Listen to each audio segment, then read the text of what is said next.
Bonjour à tous, merci de me recevoir chez vous. Merci pour votre soutien massif à la suite des épreuves que je traverse Depuis jeudi dernier, j'ai perdu 2 pieds d'appui. D'abord, celle qui était devenue ma mère en France, celle-là qui était même l'alter ego de ma mère génitrice. Pourtant, elle n'était pas gabonaise, elle était d'origine camerounaise. Maman Béa, elle s'est éteinte à Dreux. Et puis ma tante paternelle, vous avez vu sa photo sur ma page Facebook, Thérèse Moutieki, que beaucoup de Guissirs connaissent. Elles sont parties l'une après l'autre. Et comme vous pouvez l'imaginer, c'est une épreuve douloureuse, une double épreuve douloureuse parce que on pense souvent jusqu'à la dernière minute que même une personne malade peut recouvrer la santé. Et lorsque ses proches s'en vont, ça fait un vide qu'on ne peut pas combler. Et ce qui me fait plus mal, en fait, c'est de n'être pas là pour rendre hommage à ces personnes qui me donnent de la force. Pourquoi je parlais des pieds d'appui, que ce soit pour ma tante maternelle qui est morte à Manji, hier à 5 heures du matin, ou pour Mama Béa, c'est n'avoir pas été là. Je me culpabilise quelque part parce que je ne peux pas être à Manji. Je n'ai pas pu être aussi là pour jouer mon devoir de fils. Et c'est l'aspect le plus pénible lorsqu'on est en exil. Ce qui m'a fait plus mal, ou qui me fait encore plus mal, c'est les conditions dans lesquelles elles s'en vont. D'abord, Mama Béa. Je vous parlais souvent de cette femme ici. Je vous ai dit que j'avais recomposé ma famille en exil et que Dieu avait mis sur mon chemin euh, des personnes pour m'aider à gravir les collines de l'exil. Et parmi ces personnes, il y avait Mama Béa. Elle était tout pour moi. Elle venait souvent participer même au balcon. C'était ma conseillère par excellence. Parce que je ne prenais pas de résolution sans elle. Elle faisait aussi des critiques. Elle me donnait des conseils par rapport à certaines prises de position. Nous n'étions pas d'accord sur tout, mais nous étions tombés souvent d'accord sur l'essentiel. C'était une panafricaniste dévouée.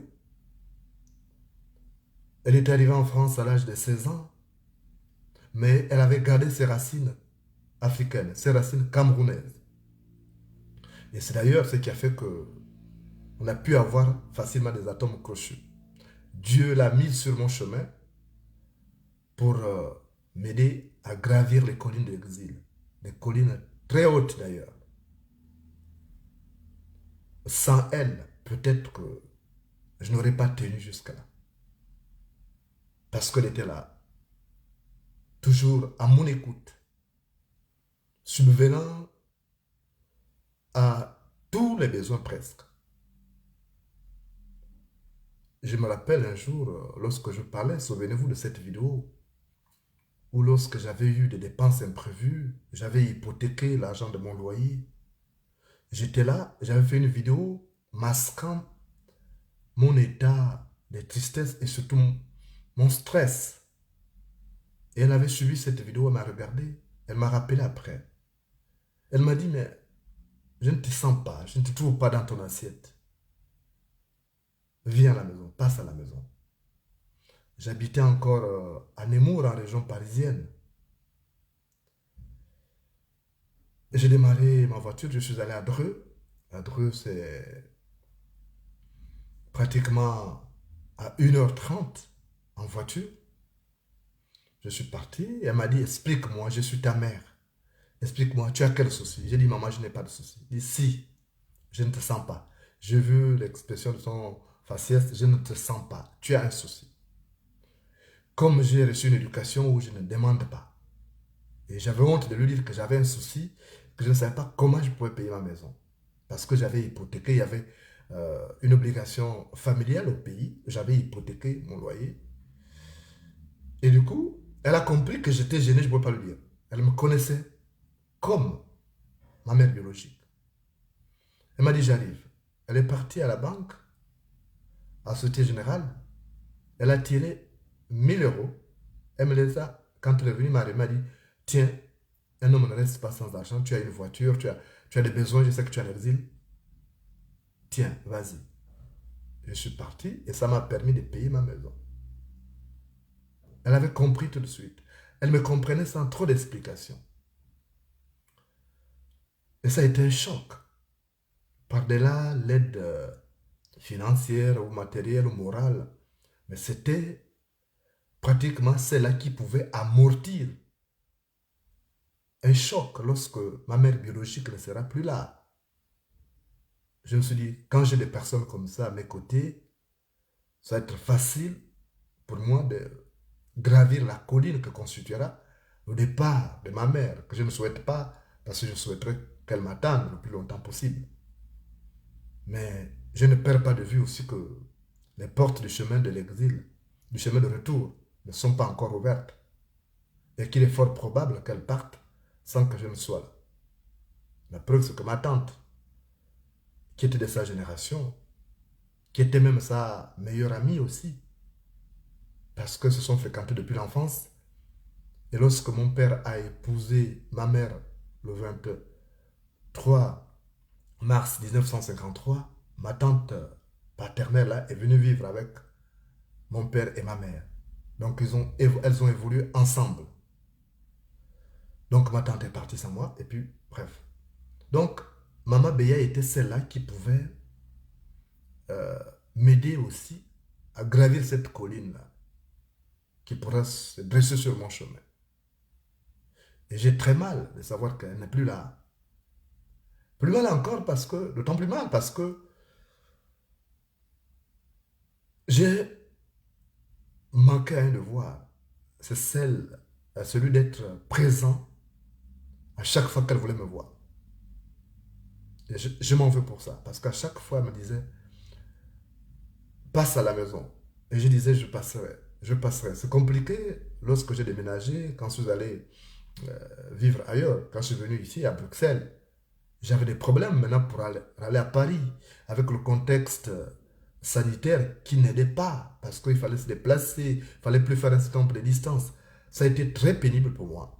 Et ça a mis à mal nos rapports familiaux. Donc je n'étais plus très présent. Quand j'étais encore à Paris, c'était 1 heure, je prenais la route, j'allais la voir. Parce qu'elle avait aussi besoin de moi. Elle avait traversé une épreuve très difficile. Elle avait perdu son enfant. Et vous n'imaginez même pas dans quel contexte ça s'est passé. Je venais de...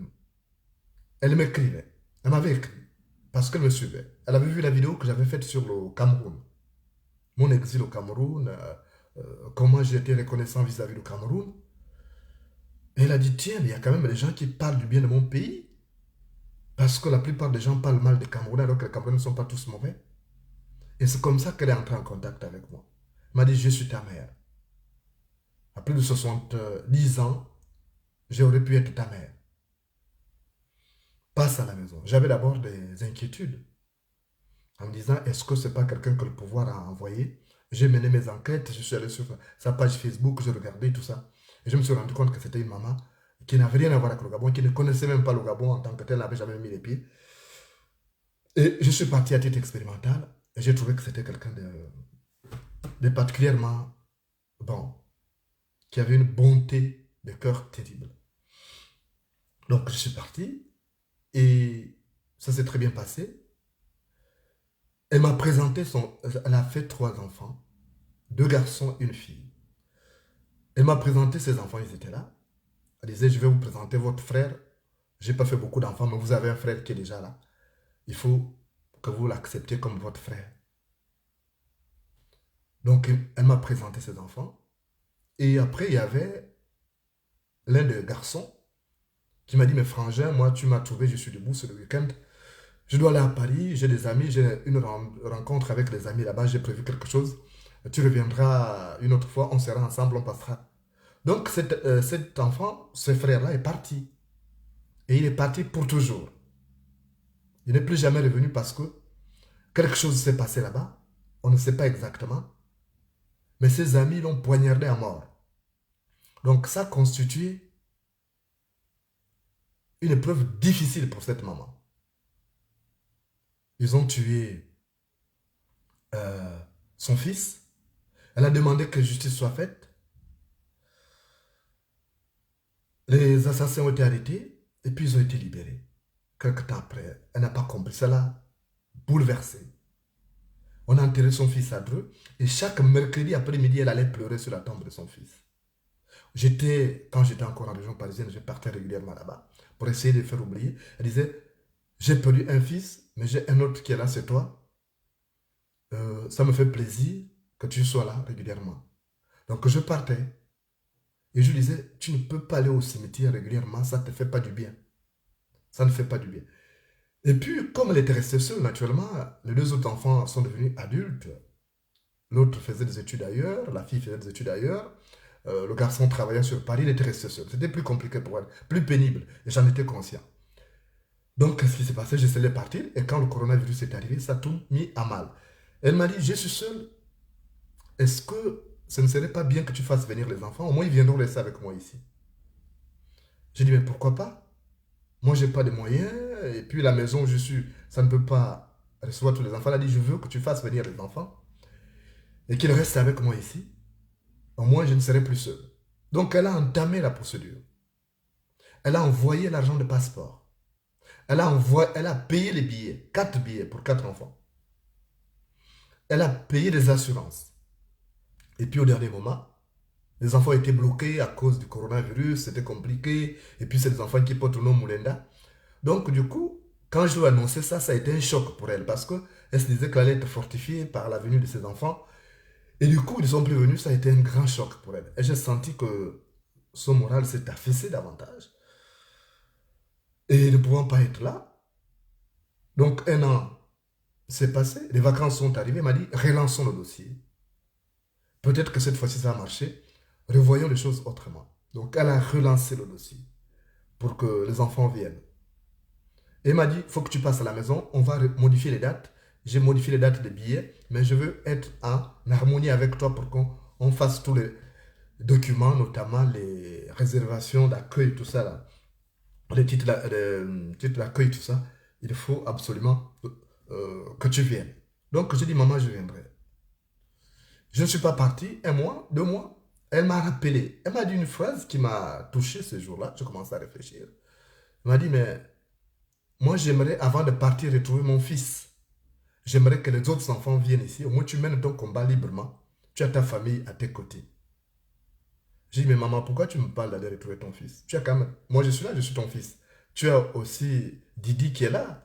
Tu as le garçon qui est là également. Pourquoi tu parles d'aller retrouver ton fils? Tu vas parler comme ça. Elle me dit, je ne peux plus tenir. Je pensais qu'elle blaguait. Donc, pour moi, j'allais passer. Et puis, elle m'a appelé pour me dire qu'elle supprimait Telegram, elle supprimait WhatsApp, ce n'était plus sécurisé. J'ai dit, je suis tout à fait d'accord avec toi. Reste avec WhatsApp, avec Telegram et Signal. Donc, de temps en temps, j'appelais, et puis tout d'un coup, ça s'est arrêté. J'ai vu qu'elle était connectée depuis 2 semaines, elle n'était plus connectée. Quand j'appelais, ça ne passait plus. Et j'avais le pressentiment qu'un malheur était arrivé. Donc, je suis resté là, j'ai appelé, je me dis qu'elle avait changé de numéro. Et ne pouvant pas l'avoir, inquiet, j'ai décidé d'aller donc sur place. Parce que quand je suis venu à Bruxelles, j'ai changé tous mes numéros de téléphone. Et les numéros de France ne marchent plus en ligne normale, il fallait m'appeler par WhatsApp. Elle n'était plus sur WhatsApp. Donc, je suis allé jeudi dernier là. Je suis allé, j'ai dit, il faut que j'aille la voir. Et surtout qu'elle m'a demandé de passer pour régler, modifier les dates de la venue des enfants. Il faut que je parte. J'ai demandé la voiture.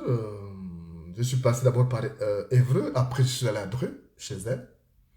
La maison était, le portail comme d'habitude était fermé. J'ai sonné, sonné, sonné, sonné avec insistance. Personne ne répondait. Je suis allé derrière où il y a les voisins, parce qu'ils ont un mur mitoyen, un mur mitoyen. J'ai demandé le voisin, vous savez, en France, les gens sont terribles. Hein. Non, non, non, on ne sait pas là où elle est. Je suis resté là, j'ai appelé encore par tous ces numéros. Aucun numéro ne passait.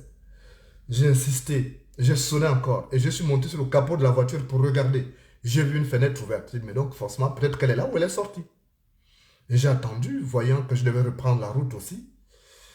J'ai dit, bon, je repars et j'ai écrit, donc, 2 mots. J'ai dit, bonjour, maman Béa, je suis passé te voir. Ça fait longtemps que je n'ai pas de tes nouvelles. Je voulais avoir de tes nouvelles. Et puis, faut absolument, je m'excuse un peu de silence et tout. Appelle-moi par ces numéros, je suis joignable à ces numéros. J'ai laissé 2 numéros. Et j'ai fait 2 mots. L'autre, j'ai glissé par le portail, le portail. Et l'autre, j'ai mis dans la boîte aux lettres. Je me suis dit, bon, forcément, si elle est sortie, si elle ne regarde pas la boîte aux lettres, elle va regarder ça sur son passage. Donc, je suis resté, j'ai démarré la voiture, je suis revenu. Je suis arrivé à la maison. Et quelques temps après, mon téléphone sonne. Et comme dans le mot que j'avais laissé, j'avais dit, je n'ai pas de tes nouvelles, je suis inquiet, appelle-moi, tout ça. Et je vois un message qui sonne, et ce numéro de sa fille, c'est ma soeur, qui dit, c'est normal que tu n'aies pas de nouvelles de maman, maman est décédée. Je dis, quoi? Vous imaginez, ça fait un choc. Je pensais qu'elle blaguait. Et quand je l'ai rappelé, elle pleurait. Quand je l'ai rappelé, elle pleurait. Vous imaginez ce que ça fait. Ça m'a détruit. Parce que je me suis culpabilisé. Elle avait demandé à me voir à plusieurs reprises. Je disais, je vais venir. Bon, naturellement, quand je n'avais pas d'argent de carburant pour partir de Bruxelles jusque là-bas, c'est parce qu'il faut les péages, il faut le carburant. C'était compliqué. Donc, pour moi, il fallait d'abord que je me prépare. Je me suis culpabilisé. Et jusque-là, je me culpabilise. L'enfant n'arrive pas encore à m'expliquer ce qui s'est réellement passé. Mais ce qu'elle me dit, c'est qu'elle n'était pas malade. C'était une maladie. Elle est morte par chagrin parce que son enfant était décédé. Et justice n'a pas été faite. C'est ça aussi la France. Donc, vous voyez, je n'ai pas pu être là. Et ce qui renforce mon chagrin. Parce que j'ai encore la mémoire de nos dernières conversations. J'ai encore la mémoire des audios qu'elle m'a envoyés. J'ai encore la mémoire, cette phrase disait, il faut que les enfants viennent avant que je ne m'en aille. Je dis, mais tu vas t'en aller où? En 72 ans, 73 ans, on n'est pas aussi, on n'est pas forcément aux portes de la mort. Donc elle savait ce qu'elle faisait. Et je vous assure, j'ai perdu un grand pied d'appui. Et ça m'a fait très mal. Très mal de n'avoir pas été là. Très mal de n'avoir pas écouté sa dernière volonté. Elle avait forcément des choses à me dire, parce qu'elle m'a dit que j'ai à te parler. Elle m'avait parlé lorsqu'il y avait cette guérilla sur la toile. Elle était là, au quotidien. Elle était là pour me réconforter. Elle fait partie de ces personnes qui m'ont aidé à gravir euh, cette guérilla que j'ai subie sur la toile et que même Ali Bongo qui détruit le Gabon n'a jamais subi. Elle était là. Et la savoir partir dans ces conditions, je m'en veux quelque part. Et c'est l'aspect le plus pénible dans ce deuil. Dans ce deuil que je fais seul, face à ma conscience.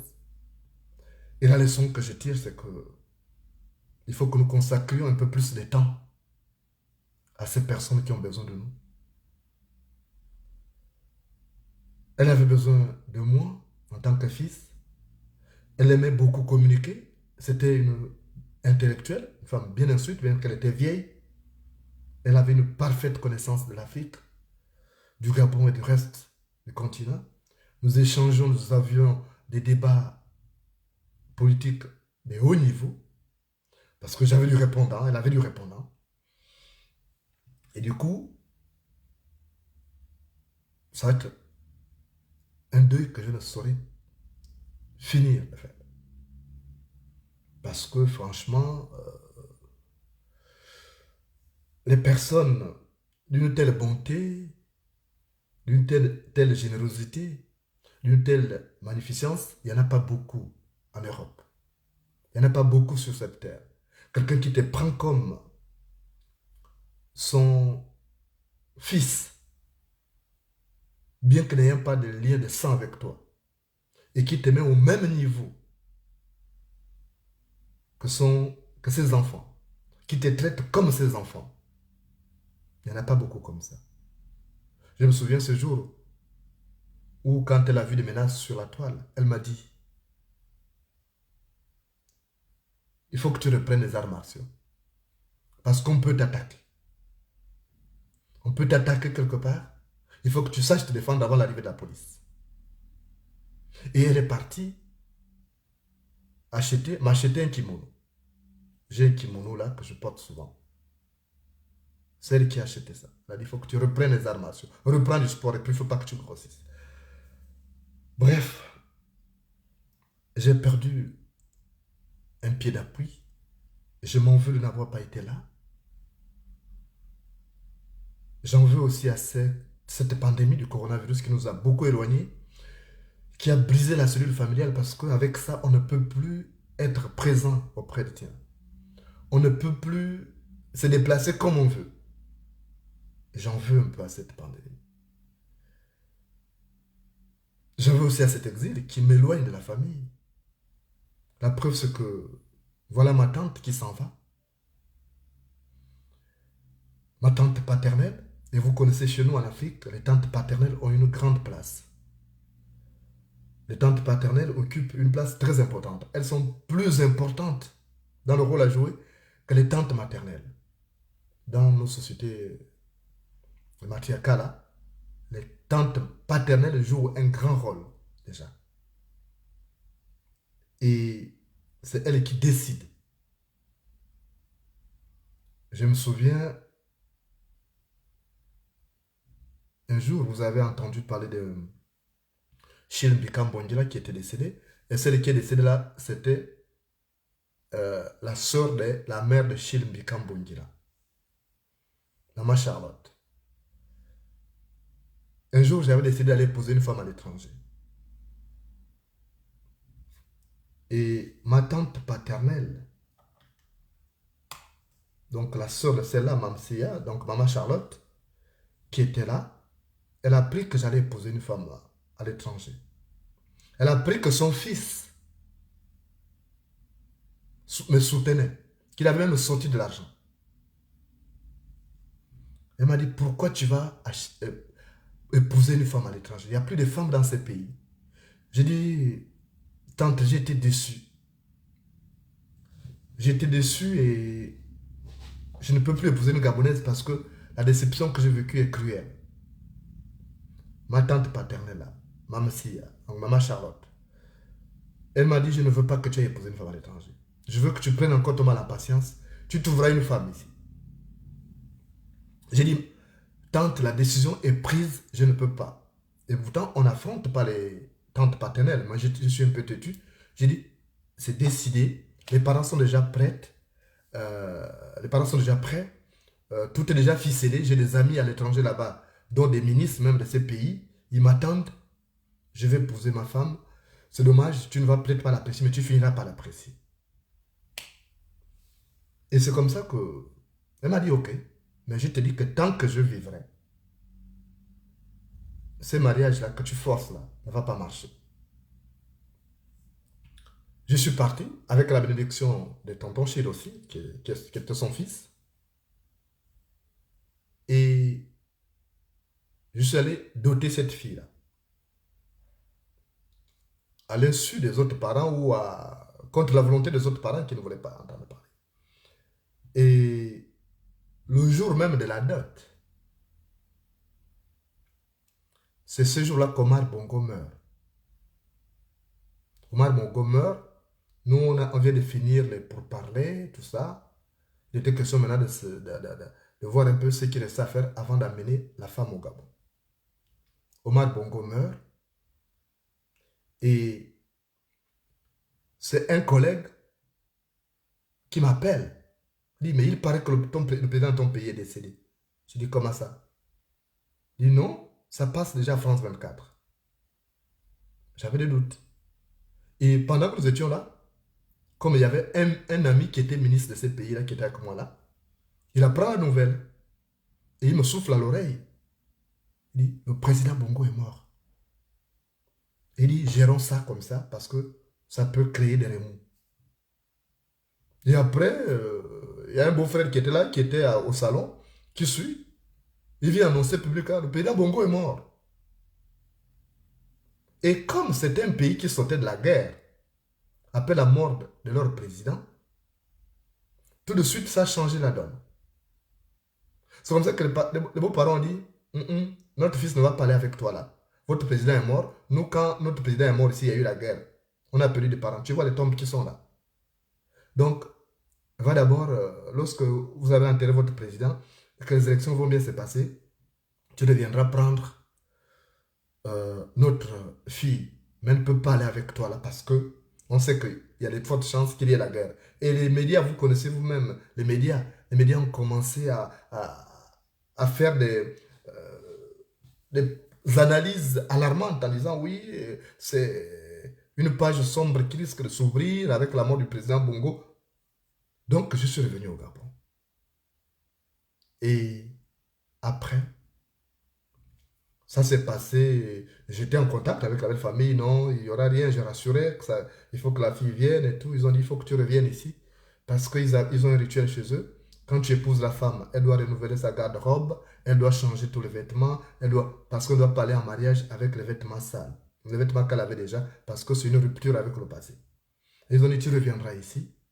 Et lorsque l'élection présidentielle d'août 2000, l'août 2009 a eu lieu, il y a eu des bons rapports gentils. Et quand il y a eu des bons rapports gentils, ils ont pensé que c'était tout le Gabon qui était en guerre. Et du coup, ils ont dit, on t'a dit quoi? On t'a dit que votre pays a basculé dans la guerre civile. Je leur ai dit que c'est Libreville. Et puis, à un moment donné, je vous assure, vous ne comprenez pas. Là, j'ai complètement, mon cœur a noirci. Mon cœur a noirci. Je n'ai plus eu d'amour. Mon amour pour cette femme-là a disparu brusquement comme ça. Elle a été dotée, mais elle n'est jamais venue au Gabon. J'ai abandonné, je suis passé à autre chose et c'est là où j'ai rencontré après Adeline. Donc, et ma tante m'a dit, mais tu as voulu épouser une femme contre la volonté de ta tante paternelle. Il faut que tu saches que la tante paternelle, c'est ton père. Donc, tu ne vas pas désobéir. On t'a dit, attends, épouser une femme dans ton pays. Parce que les femmes de l'étranger, là, parfois, elles repartent. Donc, maintenant, si tu ne trouves pas, on verra. Mais là, on a l'impression que tu n'as pas bien cherché. Et tu ne nous as pas bien préparé aussi à ça. Si nous étions bien préparés à ça, on t'aurait accompagné. Mais tu n'as pas eu la bénédiction. Et surtout de la tante paternelle que je suis. Et j'ai su, ces jours-là, l'importance de la tante paternelle. Qu'elle joue un grand rôle. Mon père est mort, mais il continue de vivre à travers mes tantes-là. Et lorsque l'une s'en va, c'est une grande tristesse. Parce que elle restait deux là à Manji. Donc, tante Thérèse là qui est décédée. Et il reste aujourd'hui tante Anne qui est là. C'est là qui m'a aussi élevé. Et vous imaginez quand on est en exil, on prie, on dit, mon Dieu, à qui le prochain tour? Le tour reviendra à qui? Et à chaque fois que le téléphone sonne, c'est l'appréhension. On ne sait pas. Est-ce que c'est pour t'annoncer une mauvaise nouvelle? Elle est partie. Et avant de partir, je vous ai fait part de ça. Elle a tenu à me parler.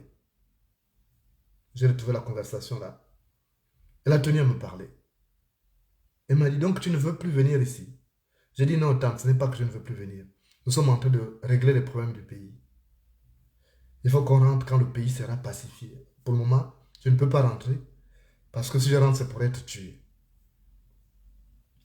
Elle m'a dit, oui, mais tu t'impliques trop dans le combat. Elle m'a fait cette observation. Elle dit, tu n'es pas, ce pays n'appartient pas à toi seul. Si les gens ne t'écoutent pas, il faut lever parfois le pied. À défaut de tout arrêter. J'ai dit, tante, je ne peux pas abandonner. Je suis arrivé à un niveau où je ne peux plus reculer. Ou c'est eux, ou c'est moi. Elle m'a compris. Elle connaît mes positions. Elle a dit, ok, moi je m'en vais. Mais reste prudent comme d'habitude. Mène le combat en pensant aussi à ta famille parce que tu nous manques énormément. Évidemment, je manque à la famille. Vous savez ma position de Benjamin, ma position du dernier de la famille. C'est une position très délicate. Une position qui s'apparente à celle du tireur du dernier penalty. C'est-à-dire que tous les autres ont placé votre équipe à égalité avec l'équipe adverse. Vous avez par exemple 4-4 et vous tirez le dernier penalty. Il faut absolument que vous réussissiez. Parce que c'est ce qui va qualifier l'équipe ou disqualifier l'équipe. Et c'est cette position que moi j'occupe dans ma famille. Une position très délicate. Il y avait, vous l'avez connu chez le Bika Mbongela, il est parti. Donc après, quand il est parti, tous les espoirs reposent désormais sur moi. Et c'est une lourde responsabilité, une grande responsabilité. Et quand vous avez des gens comme ça qui s'en vont, qui partent sans que vous ne soyez là, ça fait très mal. C'est vrai que je m'étais préparé plus ou moins à son départ. Puisqu'elle est tombée malade déjà, en avril, elle commençait déjà à préparer ses bagages pour quitter cette planète. Elle m'a parlé, elle m'a fait ses adieux. Bon, après, il y avait eu une légère amélioration. Et surtout quand j'ai parlé avec elle, elle était consciente, elle parlait, c'était un dialogue, même si c'était un peu compliqué par rapport à la qualité du réseau, mais elle était consciente, donc elle savait ce qu'elle faisait. Donc quand elles s'en vont comme ça fait très mal, très mal.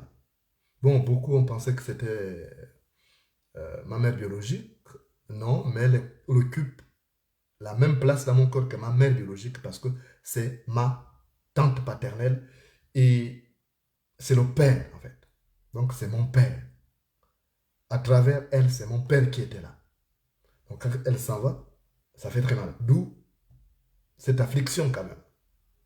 En dehors du fait que aujourd'hui je me retrouve en exil, mais le fait que ce soit les derniers piliers de la famille qui s'en vont sans que je ne sois là, ça fait très mal. Donc merci pour vos messages, merci pour vos prières. Merci pour votre attachement aussi à ma mère, parce que j'ai vu que beaucoup pensaient que c'était elle, et puis ils sont beaucoup mobilisés. De toute façon, elle a la même valeur que ma mère. Et ma mère tient encore jusque-là. Je prie Dieu que chaque jour qui passe, elle reste, qu'elle survive à chaque jour, qu'elle essaie de tenir face à ce cancer qui la ronge.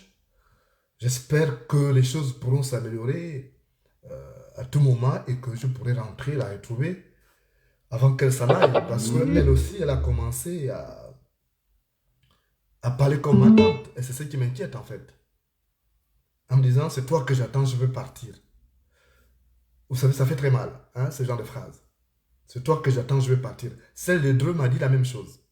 Il faut que tu viennes parce que je vais aller retrouver mon fils. Ça fait très mal. Celle qui vient de partir, tante Thérèse, elle a dit la même chose. Je veux partir. Je m'en vais. Bon, là, c'est ma mère maintenant qui dit, c'est toi que j'attends, je veux partir. Je dis, attends-moi. Tu ne dois pas partir sans que je ne sois là. Donc, vous comprenez ces chagrins en exil. Les gens ne voient pas un peu tout ça. Vous savez, comme je l'ai dit l'autre jour, c'est parce qu'il vit dans l'eau qu'on ne voit pas les larmes du poisson qui pleure. J'ai perdu 2 pieds d'appui. Naturellement, ma vie va être modifiée parce que c'est un vide qui ne va pas être comblé par quoi que ce soit. Je peux avoir des amis, je peux avoir d'autres mères, mais on ne remplace pas une mère. on ne remplace pas. Quand elle s'en va, une personne, même un enfant, quand vous avez perdu un enfant aujourd'hui, même si vous refaites un autre, il ne va pas remplacer celui qui est parti. Parce que sa place reste vacante. Donc, c'est ça mon chagrin, d'être en exil, de ne pas être là. Pour maman Béa, je vais rassembler mon courage, je vais me recueillir sur sa tombe. Je sais, là, je peux au moins aller là-bas. Mais vous n'imaginez pas combien de fois ça m'a fragilisé. Combien de fois ça m'a démoralisé. Ça a été une onde de choc. Apprendre ça de cette façon, comme ça, je vous assure que vous n'imaginez pas comment j'étais. Il y a Geneviève que je vois connecter là, Geneviève qui est en Italie, qui est aussi une maman à moi, qui est du Cameroun, et qui a eu même l'occasion de parler avec Maman Béa au téléphone. Parce que Maman Béa, j'avais dit à Geneviève, j'ai dit, bah, écoute, j'ai une autre maman ici, qui est aussi ta soeur parce que c'est ma maman, mais ta soeur parce qu'elle vient du Cameroun comme toi, je te la passe. Et elles se sont entretenues. Et donc, les premières personnes, parmi les premières personnes, à qui j'ai annoncé ça en larmes, c'était Geneviève qui est connectée d'ailleurs. Maman Geneviève qui est connectée. Je vous apprends qu'elle est aussi journaliste. Hein? Voilà, elle est en Italie. Elle est aussi professeure. Donc, ça a été pénible et c'est pénible jusque-là. Je n'arrive pas à dormir. J'espère que je retrouverai la sérénité. Déjà que je ne dormais plus du sommeil du juste depuis un bout de temps. J'avais ce pressentiment de deuil en permanence. Donc ça vient mettre à mal cette paix morale dont j'ai besoin pour ce combat.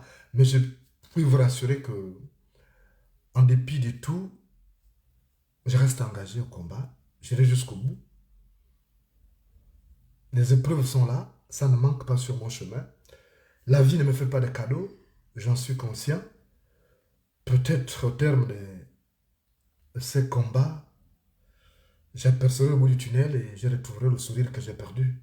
La joie familiale que j'ai perdue parce que j'en ai besoin. Ça constitue cette force. Merci à vous pour tous vos messages. J'ai vu qu'il y a 2700 messages sur WhatsApp et presque autant sur Facebook. C'est difficile pour moi de répondre à tout le monde. Je voulais vous dire merci. Bon, merci pour votre soutien. Ça m'a permis de reprendre un peu de force pour faire cette vidéo avant de continuer de faire le deuil.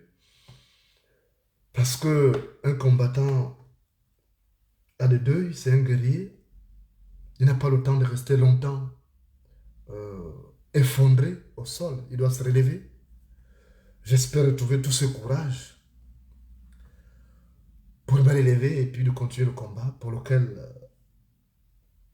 je suis là, qui est aussi une raison d'exister, malgré justement les difficultés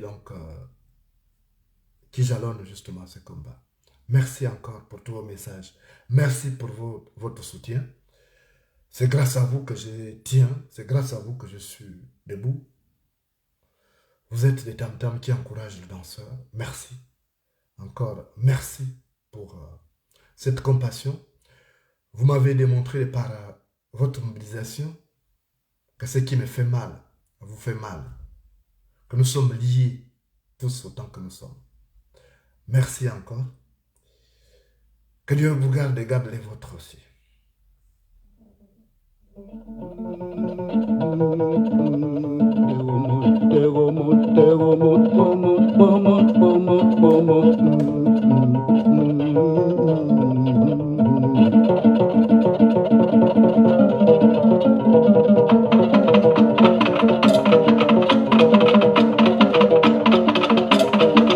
Yao, ngombia mio, yao. Nikulie nangai, namakule nangai, namakule nangai, nakulie nangai.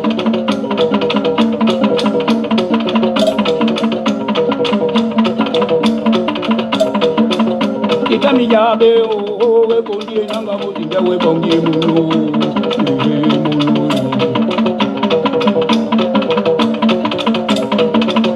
Na mimi ngonga o como le dije que tengo que ya mira el mundo, todo es de una condena.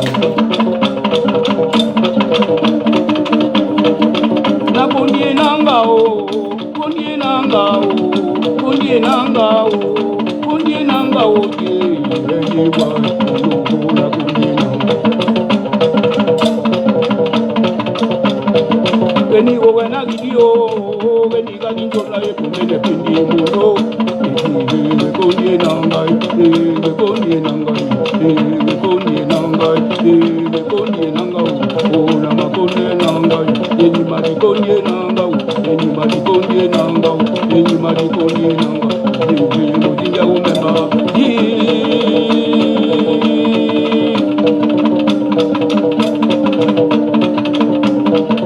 Wajami mozunda o ne ya pemba umbuka mokoko ebulu edi mozunda mo wajami kuje na pemba mo wajami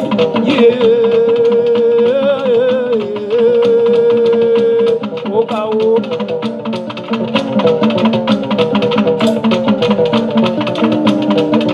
na bundi nangao bundi nangao bundi nangao imadi bundi nangao ye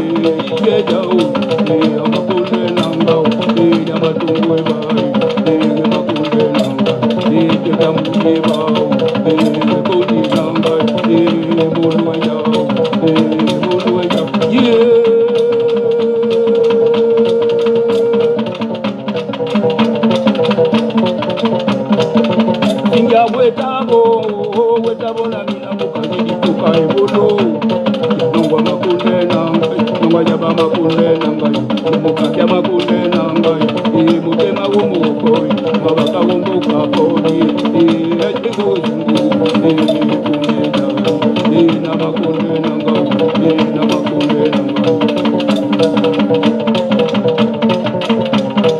imari kunde nangao kunde nangao kunde nangao kunde nangao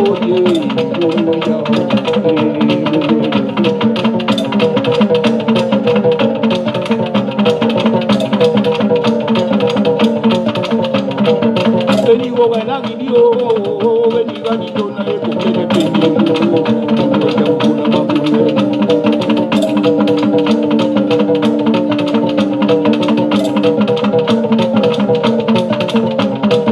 Mari kunye nangao, kunye nangao, kunye nangao, kunye nangao, yang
Thank you.